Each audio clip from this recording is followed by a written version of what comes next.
जो मिल रहा है तुम्हें वही तुम्हारे लिए बेहतर है। ये तुम नहीं जानते पर देने वाला बखूबी जानता है। किसी भी इंसान के साथ रिश्ता रखो तो उसको आज़ाद रखो। जो आपका है उसको चाहे आपसे लाख अच्छा मिल जाए वो आपका ही रहेगा, और जो आपका नहीं है उस पर चाहे जान लुटा देना वो एक दिन छोड़कर चला ही जाएगा। पुरुष ने मनपसंद स्त्री को हमेशा खोया है और स्त्री को मनपसंद पुरुष कभी मिला ही नहीं। यह महत्व तो नहीं रखता कि तुम्हारा अतीत कितना कठिन था, तुम हमेशा दोबारा शुरुआत कर सकते हो। क्यों ना मंदिरों के बगल में स्कूल खोल दें और बच्चों को निःशुल्क शिक्षा दी जाए और मंदिरों में दिए चंदे से शिक्षकों को वेतन दिया जाए। यदि आपको वर्तमान परिस्थिति जटिल लगे तो उसे नए तरीके से सीखने का प्रयास करना चाहिए।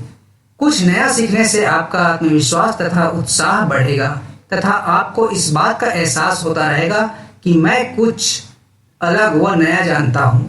इससे आपका काम कम समय में बेहतर तरीके से होगा। ध्यान महामृत्यु है। जिनकी मिटने की तैयारी है वे ही केवल परमात्मा की तरफ यात्रा कर सकते हैं। मौत इसे बुरी तरह नहीं मिटाती जिस बुरी तरह ध्यान मिटा देता है, क्योंकि मौत तो सिर्फ एक शरीर से छुड़ाती है और दूसरे शरीर से जुड़ा देती है। आप नहीं बदलते मौत में, आप वही के वही होते हैं जो थे, सिर्फ वस्त्र बदल जाते हैं। इसलिए मौत बहुत बड़ा खतरा नहीं है और हम सारे लोग तो मौत को बड़ा खतरा समझते हैं। तो ध्यान तो मृत्यु से भी ज्यादा बड़ा खतरा है, क्योंकि मृत्यु केवल वस्त्र छीनती है, ध्यान आपको ही छीन लेगा। ध्यान महामृत्यु है। ईश्वर जब तक बाहर है तब तक वह भी संसार है, वह भी माया है, वह भी अच्छा है। उसका आविष्कार भी मनुष्य ने स्वयं से बचने और भागने के लिए ही किया है। किसी का कहना है नशा मोहब्बत का हो या शराब का, होश दोनों में खो जाता है। फर्क सिर्फ इतना है, शराब सुला देती है और मोहब्बत रुला देती है। जब श्वास बिल्कुल बाहर निकल जाए तुम वही जीवन से रिक्त हो गए। उस क्षण अपने भीतर देखो जब श्वास बिल्कुल बाहर निकल जाए। दूसरी श्वास लेने के पहले उस अंतराल में गहरे उतरो जो रिक्त है और उसके अतिरिक्त मौन और शांति के प्रति सजग हो जिस क्षण तुम बुद्ध हो। हकीकत को तलाश करना पड़ता है, अफवाहें तो घर बैठे आप तक पहुंच जाती है। दूसरी जरूरी बात है कि आप अपना सबसे सटीक मूल्यांकन कर सकते हैं, और जो व्यक्ति अपने आप को सही से नहीं जानता वह दुनिया में किसी और को नहीं जान सकता है। इसलिए पहले अपने आप को और अपनी क्षमताओं को समझें। हो सके तो उसकी एक लिस्ट तैयार करें। हो सकता है कि पहले यह आपको कुछ अटपटा लगे, लेकिन अपने आप को पहचानने के लिए यह जरूरी है। यही काम आपको आगे अपने में सुधार के लिए भी प्रेरित करेगा। प्रेम को जितना विशाल किया जा सकता है वह परमात्मा तक पहुंच सकता है। आप चाहे स्कूल में पढ़ते हो या फिर जॉब करते हो, आप धीरे धीरे छोटी छोटी जिम्मेदारियों को लेना शुरू कर दें और उस जिम्मेदारी को पूरे जोश के साथ करें। जैसे आज मैं 2 घंटे ज्यादा पढ़ सकता हूँ, या ऑफिस में किसी कठिन काम को करने के लिए अपना मन बनाएं। ऐसा करने से आपके अंदर आत्मविश्वास आने लगेगा। तुम्हें जब भी ऐसा लगे कि जीवन में सिर्फ दुख ही दुख है तो उसे याद करो जिसे तुमने मन की गहराइयों से प्रेम किया हो, जिसमें डूबकर तुमने दुनिया को भूले हो, चाहे वो एक पल के लिए ही क्यों ना रहा हो। वो खूबसूरत पल तुम्हें गुदगुदाएगा, तुम्हारे होठों पे मुस्कुराहट ला देगा, तुम्हारे दुखों को, तुम्हारी वेदना को तुमसे दूर ले जाएगा। यकीन ना हो तो कभी करके देखो, वो एक लम्हा ही तुम्हारे रोम रोम में प्रेम को भर देगा। कुछ बरस सा जाएगा और फिर बस तुम भीग जाओगे उन चंद लम्हों से।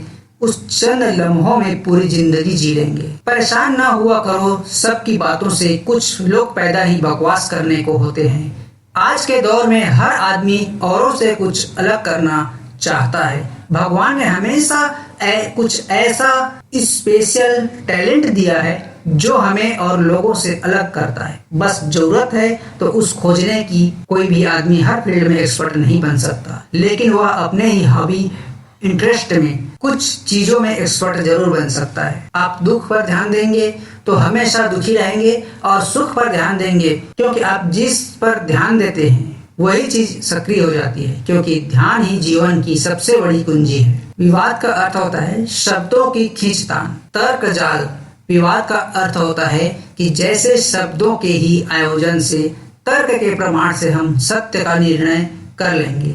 सत्य का अनुभव होता है, निर्णय नहीं होता है। सत्य कोई गणित की पहेली नहीं है। सत्य तो जीवन का अनुभव है, जैसे प्रेम जीवन का अनुभव है। जितनी शक्ति वाद विवाद में लगाते हो, इतनी शक्ति से तो सत्य को जाना ही जा सकता है। जितनी मेहनत से पंडित बनते हो, उतनी ही मेहनत से तो प्रज्ञा का जन्म हो सकता है। जितनी मेहनत से यह कूड़ा करकट इकट्ठा करते हो शास्त्रों का, उतनी ही मेहनत से परमात्मा ही तुम्हारे द्वार, शायद उससे कम मेहनत से द्वार आ जाए। पांडित्य नहीं, प्रार्थना चाहिए। तर्क वितर्क नहीं, अनुभूति चाहिए। सभी संतों ने कहा है परमात्मा प्रयास से नहीं मिलता, प्रसाद से मिलता है। इसे समझ लो, परमात्मा कभी भी प्रयास से नहीं मिलता, क्योंकि प्रयास में तो अहंकार बचा ही रहता है। मैं कर रहा हूँ, हाँ, जब तक मैं कर रहा हूँ कुछ, तब तक वह नहीं मिलता, तब तक मैं मौजूद हूँ। इसलिए प्रयास से पहुंचने वाला चांद पर पहुंच जाए,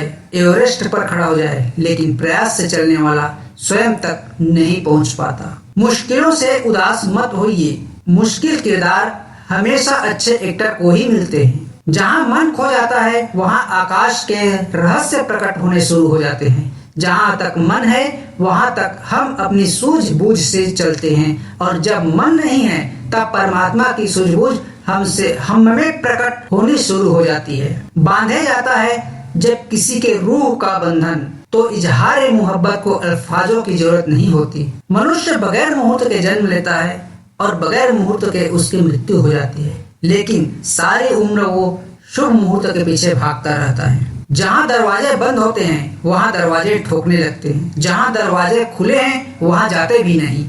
जिस दरवाजे पर लिखा है यहाँ झांकना मना है, वहीं चक्कर लगाने लगते हैं। जीवन की सारी समस्या इस एक बात में ही छिपी है कि जब तुम हल कर सकते हो, तब हल नहीं करते। जब बात करके देना आसान था, तब तुम बढ़ाए चले जाते हो, और जब बात सीमा के बाहर निकल जाती है, तब तुम्हें होश आता है। जब कुछ भी नहीं किया जा सकता, तब तुम जानते हो। जब कुछ किया जा सकता, तब तुम आलस्य में पड़े विश्राम करते रहे। हम तो फूलों की तरह अपनी आदत से बेबस हैं। तोड़ने वाले को भी खुशबू की सजा देते हैं। कृष्ण जैसे व्यक्ति किसी के लिए पैदा नहीं होते, अपने आनंद से ही जन्मते हैं। दूसरों को सुगंध मिल जाती है, यह बात दूसरी है। जो स्वयं को जान लेता है, बड़े आश्चर्य की बात है कि वह दूसरों को भी जान लेता है, और दूसरों को जानने में समय व्यतीत करता है। और भी बड़े आश्चर्य की बात है, वह दूसरों को तो जान ही नहीं पाता। धीरे धीरे स्वयं को जानने के द्वार भी उसके बंद हो जाते हैं।